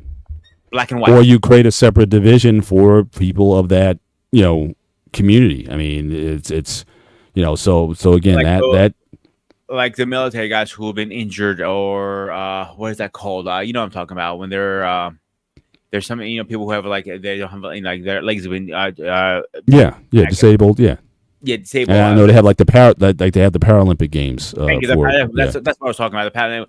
Okay, you could do a whole different one, but is that going to open a can of worms now? That is a question you're going to have to ask yourselves. Right. I think that is a different can of worms. It definitely gets dicier when it comes to that. And again, as far as for your enjoyment of the games, it definitely. But that's like I said. But it's always been there. You know what I mean? This is just the latest battle, and the Olympics has been a battlefield over many decades, over many different issues. And so, this is going to be the latest one that nation states in general are trying to wrap themselves around in terms of how to deal with this, even in schools, high schools, local sports teams and things of that nature. These are things that, people are grappling with. So again, I don't, and again, some people are very dogmatic in terms of, there should be black and white and whatnot. Again, do I have a definitive answer on that? I do not. But it is. I don't have a hardcore answer, but I know for a fact we've been talking about this subject off and on for a good year or two now. Right. At least on the BMU network, mine is the first time we're actually touching it. So it's something I think is not going to go away anytime soon. This subject is going to be a very thin ice subject, and you do not want to. If you break too far, you might get yourself in a lot of trouble, unfortunately. Yeah. So go ahead. To move this back, like I said, I really don't want to keep going down this rabbit hole too much long. But I do want to take it back to the games. There is one peeve about the games that is it's a peeve for me. I don't know how you feel about it. Let me hear. And this is going back to, again, the games used to be about national pride. So what's happened in recent years is that there's been a lot of athletes who may not have been able to qualify for their national teams, but other countries will allow that person to represent another country for that particular event. Oh, you don't want me to open my mouth now. Okay, but that one I think we can talk about, because I've seen athletes as black as Black David representing Sweden. I'm like, wait a minute, when did you become a Swede? But again, Sweden said, look, we'll offer you a citizenship if you decide to run for us. I got issues with it. I mean, yes, I understand your desire as an athlete that you want to compete still, but everybody has their time.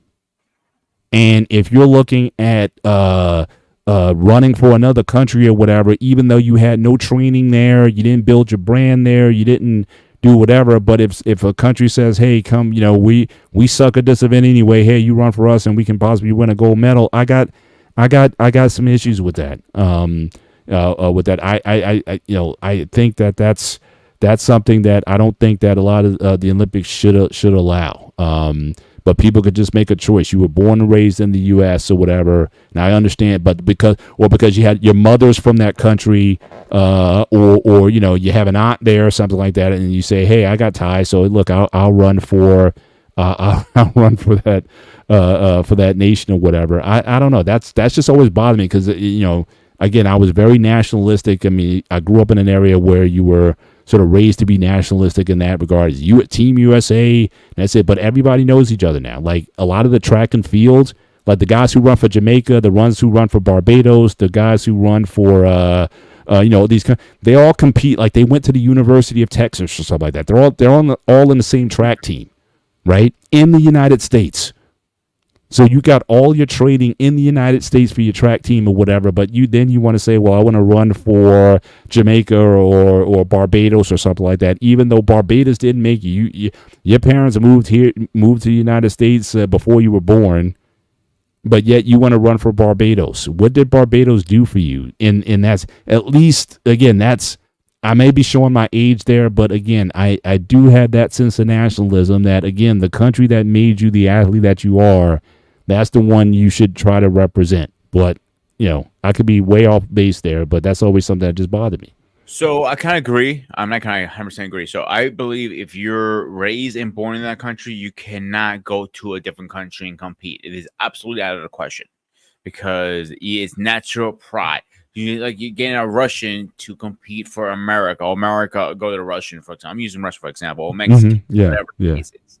I think that is if your nationality is from America, you should compete. Like my nationality is Greek, so I shouldn't, But here's the catch-22 now. What happened if you grew up in a different country, like I did, or I live in a different country, like. Let's say you were born in Greece and you were raised here, and I can't say me because I was raised in Greece and America, so I'm out of it there. But if you say you were born in Greece and you were raised as an infant from here on, I think that maybe you can, if you can prove that somehow you were born, in Greece, but you were raised here from the beginning. Yeah, no problem with that. But you cannot just skip countries because the other country pays you more. Okay, well, let me ask you directly then. Okay, let's just say you're the top martial artist or whatever, karate or whatever. You're going in for point fighting or whatever the current karate thing is. You're a national champion. You're doing all that kind of stuff. Who you representing? You have the option because you have roots in Greece. You have roots here in the U.S. You're arguably the best. You're best in certainly in this country amongst the best. Whatever, you have a chance to represent whomever you want. Greece is they would love to have you because they've never had a Greek champion. So what would this mean for even you personally if you became the Olympic medal champion in point karate from Greece? They would name a street after you. They would give you a hero's parade. Here, you might be saying, hey, you might get the local guys at the rest. Hey, congratulations, you won it or whatever. But Greece would make you a national hero. You would meet the president of Greece. Who's the president now? Oh, shit. I can't remember who the fucking name is. Okay, well, whoever the president is of Greece, they would bring you in for a royal dinner. They would give you a portrait studio. You would go speak to all the Greek kids. You would be a hero. I mean, a national hero. So I thought about this before. It's not the first time it's crossed my mind. Because I knew this question, it was going to come up, not tonight, in just general in my life. If you ever get a chance, how would you handle that? Okay, so straight up, let's be honest here. American is a very good country that has competed a lot of medals come out of this country. Let's be honest. Greece has many. All right, let's get that okay. Part of me want to say, you know what? I don't want to compete. I want to be neutral. But let's be honest, that's not facts. If I had to pick, I would probably compete for Greece because my roots are originally born and raised in Greece. Be honest. I'm not going to bullshit. Because my roots, again, are from Greece. I want to bring that medal back. And also, I know my mother would be fucking happy as fuck about that. Yeah. Like I'll give you a great example. When I was talking about going to service, when I was younger, and she goes to me, why don't you serve in Greece? That's all she would talk about. Serve in Greece, serve in Greece, serve in Greece. Fuck it, don't serve in America. Go serve in Greece. We make your mom proud. We wear the Greek flag and everything. But again, my dream was to serve American military, not Greek military. But in this factor, I would love to compete with Greece. To be honest with you, I don't even care about me and the president. Screw him. I don't give a shit about him. I'm just saying whatever accolades that would go with that. Yeah, man, I would ask to meet the king. And if he was still alive, that is now the prince. I love. I'm sure they would make that arrangement. Because probably my grandmother have some history together. So to me, it's like meeting my own uncle I never met again. You know what I'm saying? Right. So that's how I would feel about it. Right. Whatever happened to that guy who won? Actually, he won the 100 meters. I think it was either 100 or the 200 in I think the 2004 Athens Games. Do you remember that guy? Yeah, I do actually. Yeah, yeah. Whatever happened to him? Was he like a big? What's that? He's coaching now. He's coaching. Yeah. So most athletes in Greece don't become this big famous people. They're like average Joes like me and you. So you might say you see them like, yo, it's so and so. I'm like, it's not like that. Like, you know how you see an athlete down the street, he's walking minding his own business. Oh my God. And everybody run like mob him. Like, nah, in Greece it's like, oh, and look who's over there. Hey dude, good games. And shake his hand and just move on to the day. That's simple. Yeah. Out of 100 people who walk by him, maybe 1% is gonna stop him and say, hey, really? Game. That's it. You might have a little parade. When it comes back, like he won his medals. Can I be on TV? First 2-3 months, he might be on TV talking about his wins, but after that, that's it. It dies off. And and it's think about it. Most of these guys who compete all their lives, they're not even making that much money out of this stuff. They're making maybe no money out of it. Well, I thought it opened up over the last few years. Like I think there is money to be made in track and field events. I mean, these guys, it used to be pure. That's the thing. Olympics used to be purely amateur, right? Mm-hmm. Like you couldn't, if you were even caught doing something. In fact, even Jim Thorpe, going back all the way back, Jim Thorpe, 1912 games, was actually, he played semi-pro football. They found out about it, so he went to the games. I think he won the heptathlon champion, and came back, celebrated and all that. But then they found out that he played quote unquote professional football, even though they weren't making a ton of money. But they used that against him. Again, also he was a Native American or Native indigenous person of the U.S., and they found a way to and they stripped him. The head of the U.S. Olympic Committee stripped him of his gold medal because of that, and his name is forever tarnished in history. That guy, I forget his name, but Jim Thorpe was certainly, after his death, everybody kind of recognized how good he was and whatnot. I think his Olympic standing, his medals were actually restored to him as a result of that. But yeah, it was sad, but it was in some ways.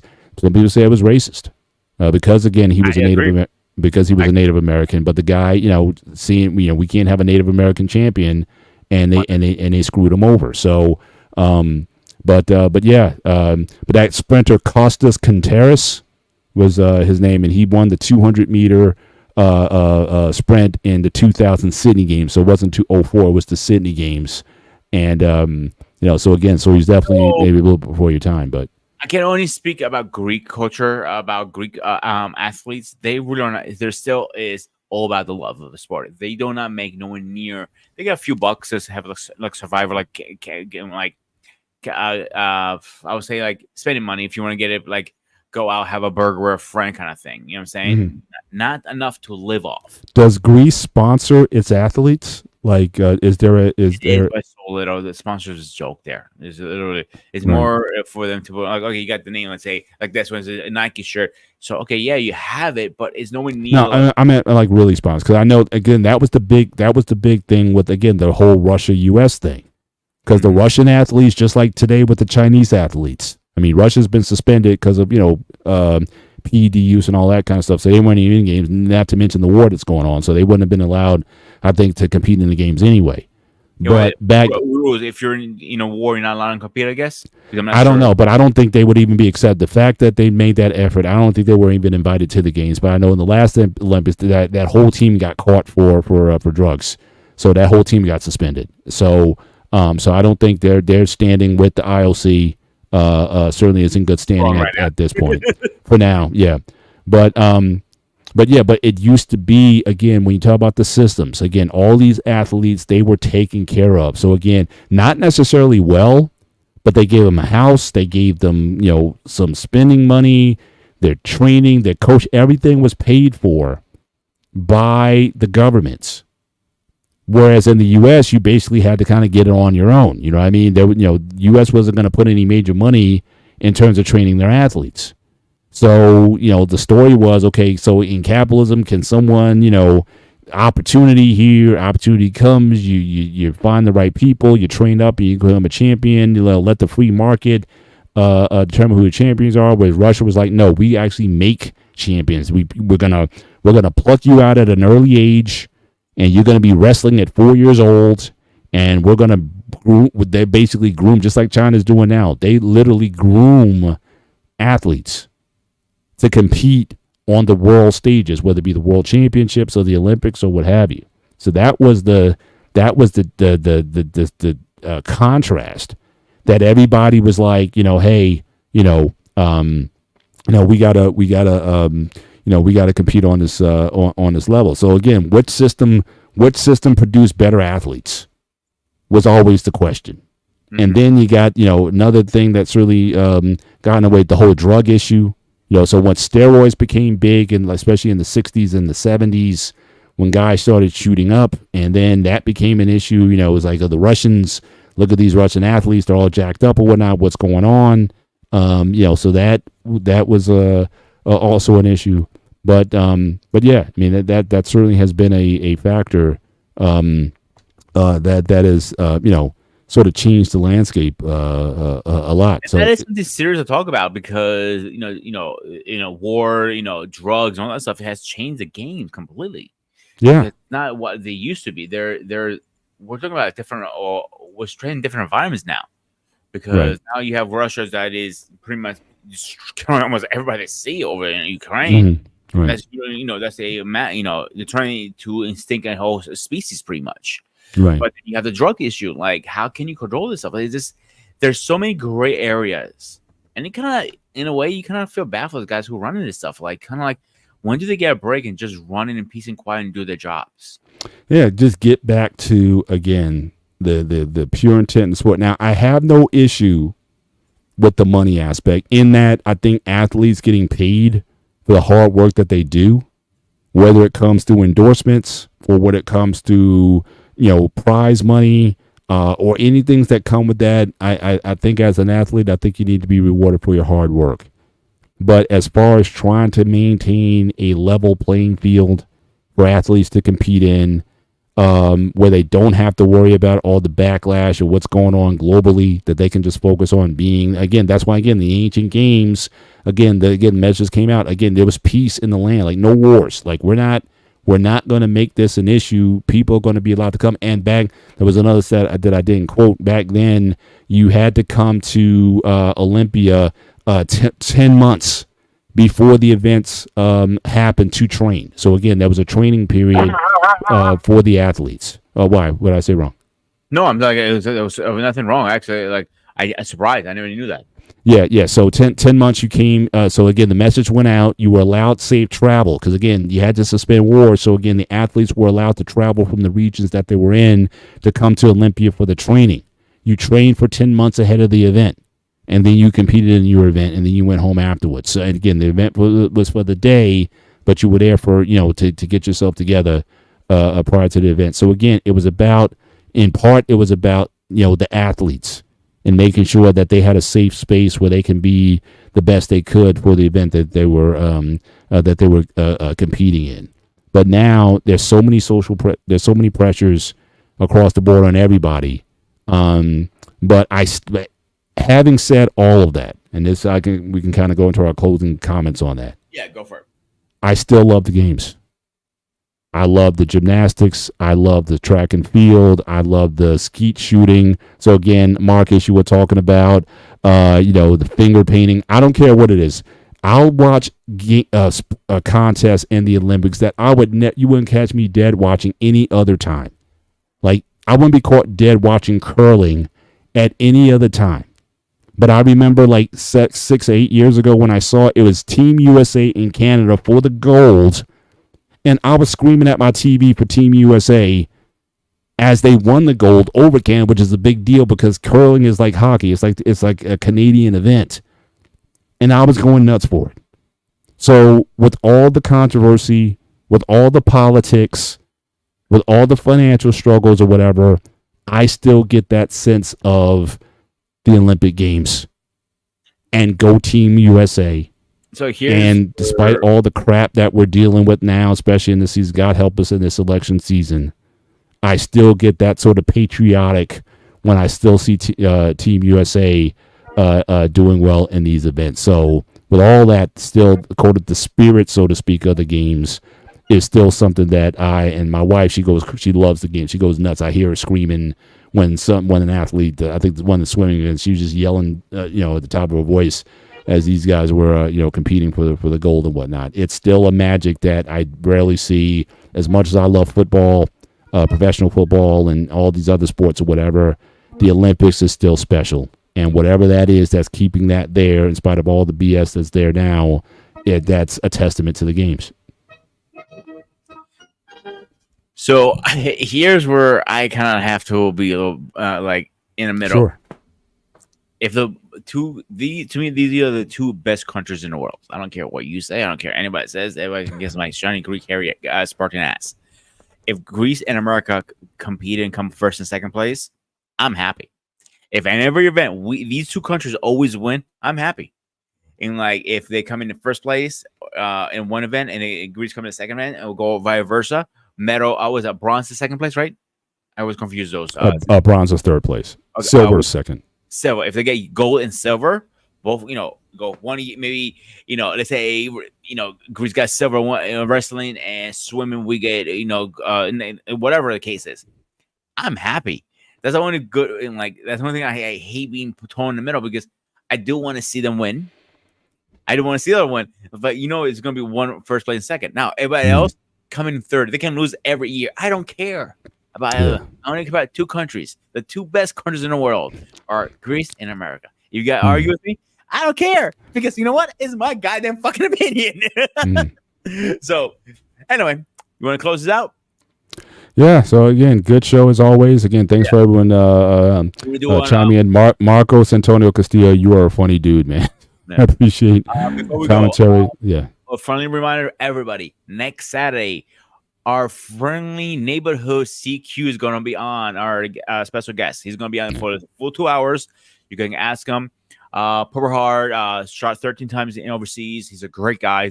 He's the best friend of mine. He knows me better than anybody in the world.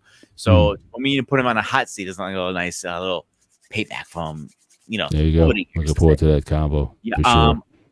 I'll send you some more information about him on the side because I know you want to ask me questions about him and stuff like that. But he's going to be on. I cannot wait. So I also saw a lot of Cobra Kai comments in the chat tonight. So who's ever is a Cobra Kai next Saturday on my channel on the Hangout episode, we are doing a full Cobra Kai episode. So please join us if you're into that Cobra Kai show. Except that I'm only up to season 3, so I got a couple seasons. I still got 3. I got 3 more seasons. I got to do a binge watch on. I'm gonna try. Again, I got into it, but look, I got caught up, so I got through 3 seasons of Cobra Kai. But I'll do my best to make up the time to have a more engaging conversation. You better catch up. So, all right, let's close it out. So with that, all right. So again, thank you again once again for joining us tonight on the BMU Network. Salute to BMU for everything that you do for us here. Again, I am Mr. Bennett. He is Grooming and Reviews 101, a.k.a. the Ghost of Sparta, a.k.a. Peter, a.k.a. Panayotis. This is the gray area. Guys, have a safe weekend. Enjoy the rest of the games as they close out. And again, go Greece, go Team USA. We'll see you guys next time.